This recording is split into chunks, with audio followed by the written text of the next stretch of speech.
Welcome to True Jamaica Buzz, news and entertainment with a buzz.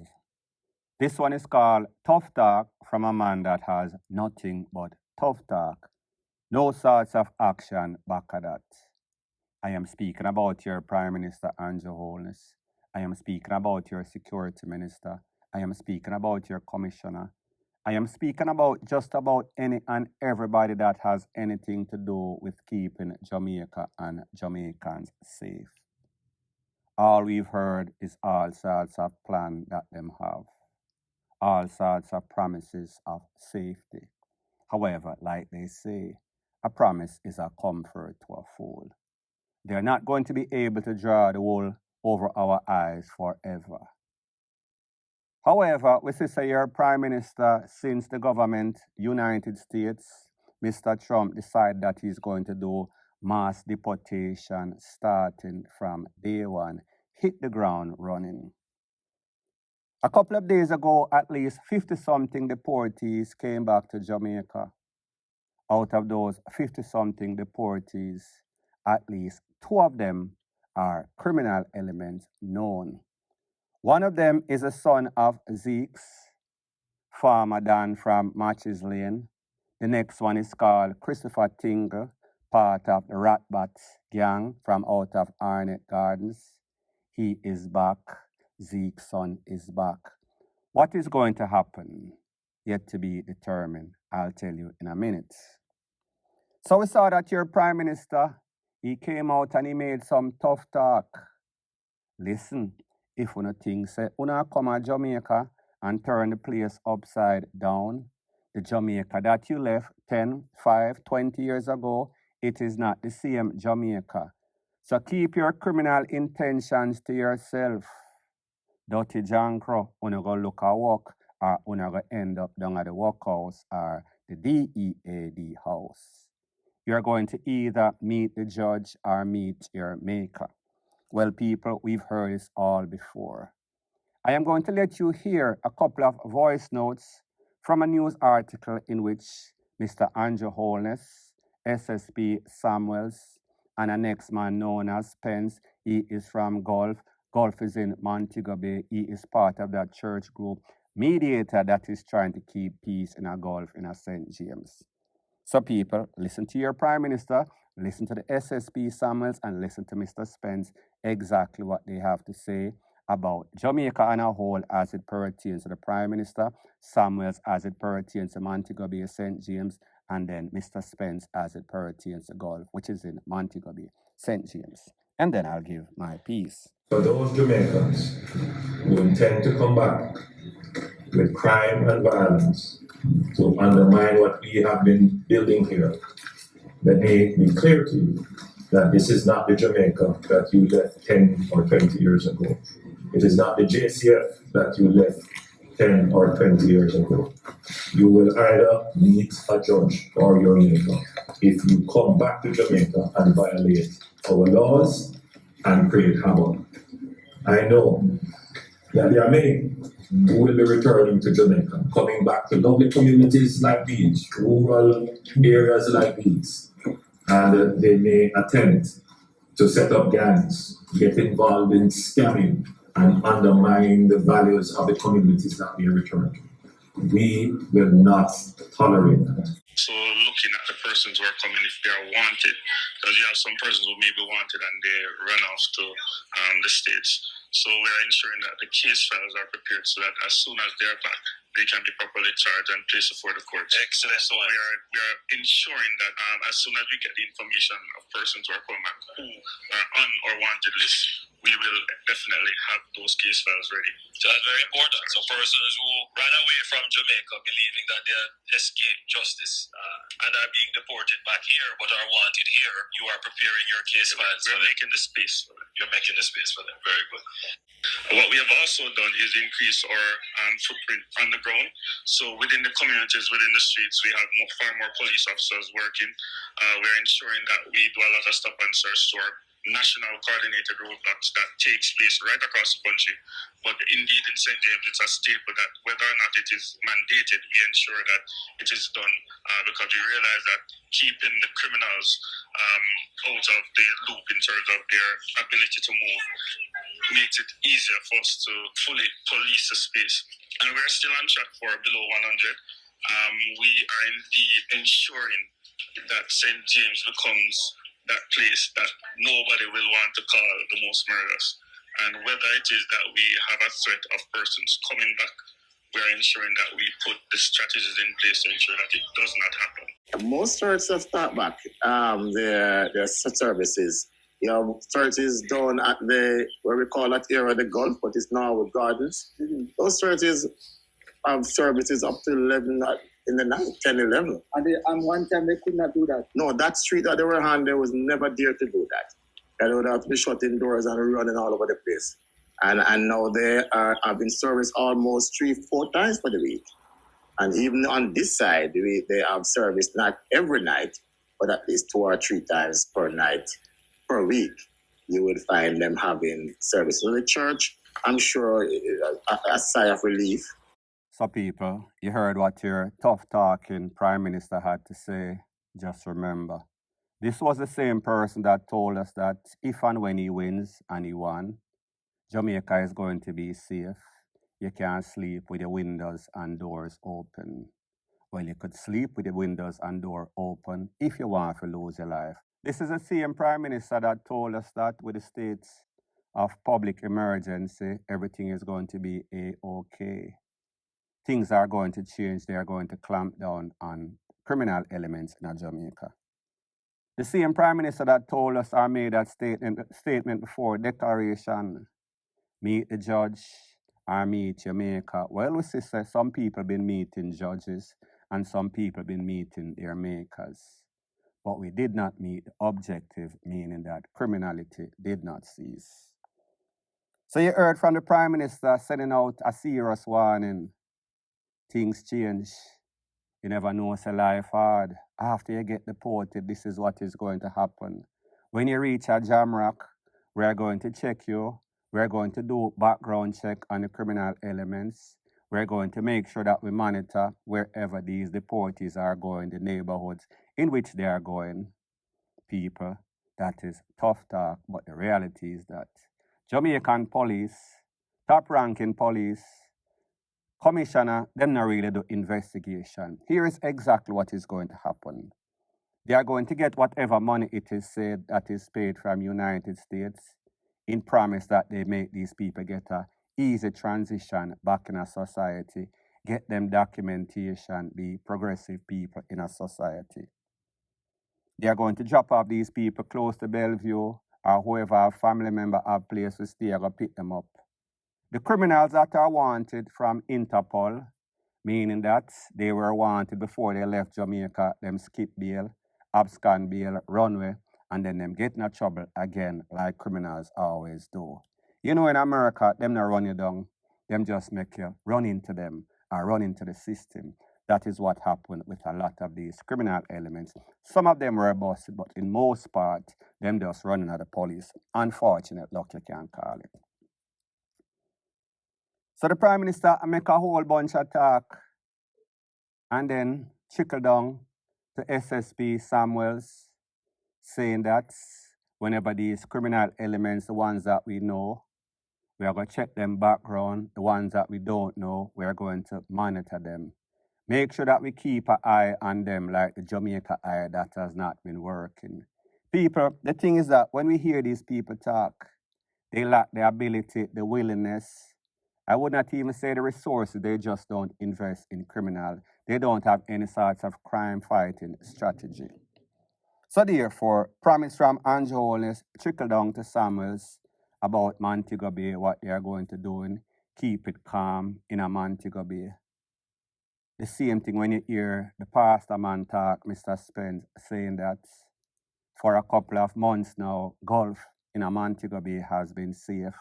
People can go to church 3-4 times a night. Church can keep in the wee hours of the morning. No sorts of problem. Well, people, here is the reality check And I don't want to be the bearer of bad news because people always say, all you do, I bring down Jamaica. No, I did not start any of this. I am not a part of any sort of criminal organization. All I am doing is giving you the facts, the reality of exactly what is going on in Jamaica. So here is the reality as it pertains to these deportees that are coming back home or are back home. Some still up on the way. Them send 50 something the other day, and them say them have about 5,120, 30, don't quote me on the figure, over 5,000. So just imagine, the first 52 will come have two criminal elements, ZEEKS son, and you know that the chip don't fall too far from the block. So the papa, so the son, left from Jamaica, go foreign, you know that he was not working in any sorts of corporate environment. He was either smuggling, piping up people. Don't know the specifics probably from A to Z, just like a papa. The same thing as it pertains to Mr. Christopher Tinga, Ratbat gang member, come back. What do you think that he's going to do? Do you think that he's going to look any sorts of job in any sorts of corporate environment? If that is what you think, then you're going to be DEAD wrong. DEAD being the operative word. So here's why the situation is going to change. I like Andrew Holness tell these people, the Jamaica that you left 10, 5, 20 years ago, it is not the same. The JCF are not the same, and truth be told, the JCF have been putting in the work. However, the work that the police have been putting in, because the situation is so bad, it is just a slap on the wrist. It is like putting a band-aid over a gaping wound. So I say this to say that. Here's what has changed tremendously.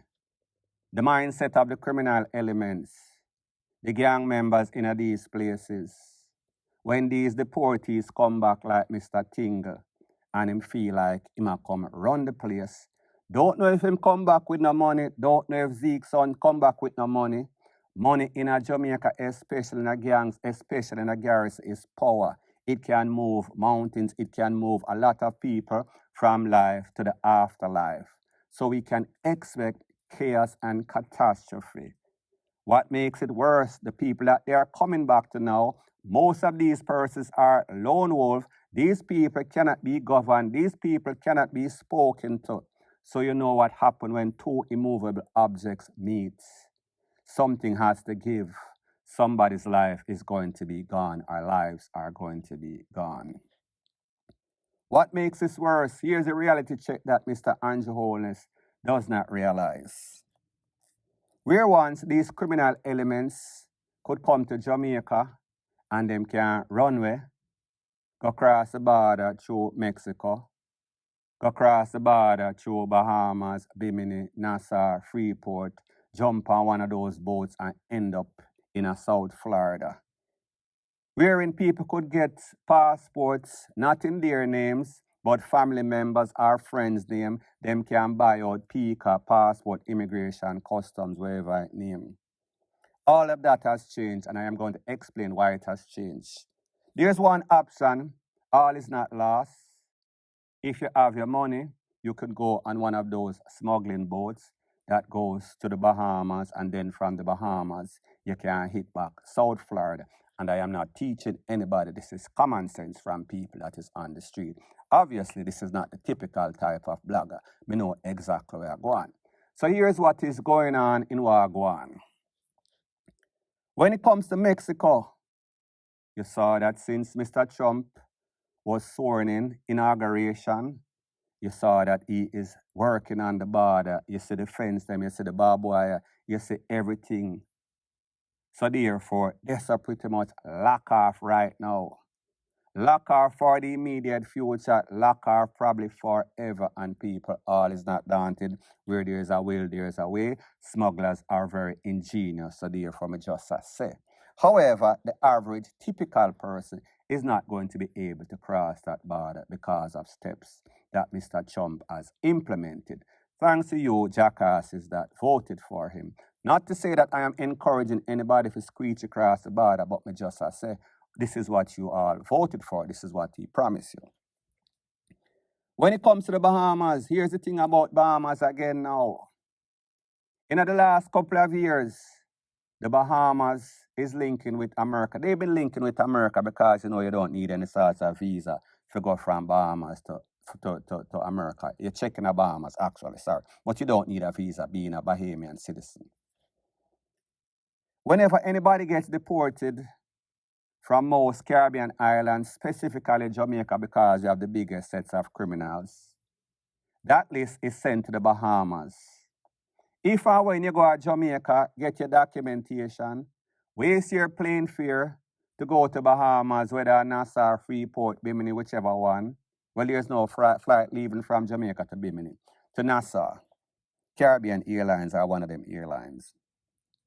And you go there, in your name, that name is going to be blacklisted. You will not get an entry. The only thing that you're going to get is a block and delete and send back down to Jamaica upon the quickest flight, which usually leaves, I think, Tuesday and Thursday. It might have changed. Don't quote me on that. So therefore, Mexico lock off, Bahamas lock off, and like me tell you, unless of course you go jump on one of them smuggling boat from Jamaica and go to Bahamas, and then from Bahamas to Florida. That is always an option, if your money is right. When it comes to PICA again, more stringent. Yes, there's always bribery, there's always corruption. But like me tell you, everything kind of locked down. So what do you think is going to happen? When these persons are stuck between a rock and a hard place, meaning that they are Jamaica, Jamrock, the hardest place, or one of the hardest places, especially as a deportee.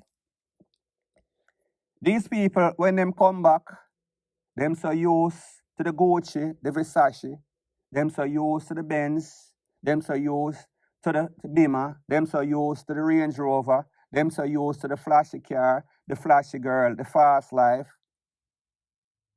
Do you think these people are going to adjust? Do you think that these people are going to look some gainful employment at Sagicor or one of those corporate entities?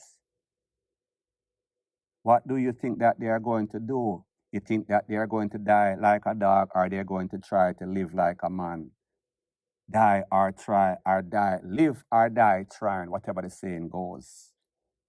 They are going to get desperate. Desperate times calls for desperate measures. So I am telling all of you people, especially the beryllium, the money carriers, these banks, these businesses in Jamaica that are making beaucoup cash, make sure say on straighten up on security, because these people are coming. It is inevitable. It is only when.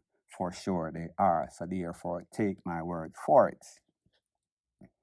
When these people go and I try the hostile takeover in them neighborhoods that they came from, and them say them a come back, come run the ground, these lone wolves are not going to have it. So expect that there's going to be mass casualty, mass DEATH, mass MURDERS, mass robberies, mass everything, church masses for the people that have lost their lives. People, don't listen to your prime minister if you want the truth. Don't listen to these SSP if you want the truth. They are making it seem as if they have everything under control.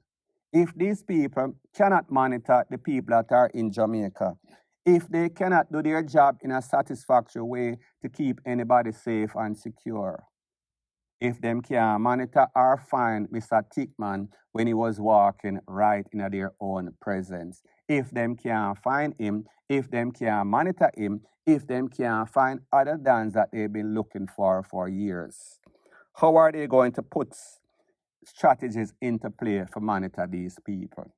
And people, here's the worst part. It is not the known criminals that we should worry about, because at least the police know exactly who they are. It is the unknown criminals, the ones that have been up there, thieving drugs, killing people, shutting up people, robbing banks. Well, not banks, because you know you can't really rob bank in America unless, of course, you know no sense, no head. Committing all sorts of crime and atrocity. When these people come back down to Jamaica, Like me tell you, they are not trying to go any corporate route. They are trying to put people en route to the afterlife. So therefore, if you don't make preparation like them say, he who fails to prepare, prepares to fail. And these people don't prepare for fail. Them prepare for take life. Them prepare for take all sorts of drastic action. And what makes it even worse, presently, people that I know specifically, I am not going to say that they are my friends. They are a part of the Drug Enforcement Task Force. They are a part of special operations. They are all once deportee from America that was creating chaos and catastrophe, including robbing drugs, including taking away people, including all sorts of crime and criminality. So if they did not monitor them, if they did not do their due diligence, if they did not do a proper vetting process for police officers, do you think that they are going to do it for the average man or the unknown killer that is coming back from America, deportee that is? People, just as say, I am just giving you reality, whether you like it or not. It is inevitable that Jamaica, more than likely, is going to get from bad to worse, point blank and period. So anyways, people, thanks once again for checking out my video. If you appreciate videos like these, please show your appreciation by liking, commenting, sharing, and subscribing to my channel. That is how YouTube promotes videos like these to like-minded, sensible persons like yourself. Bless up.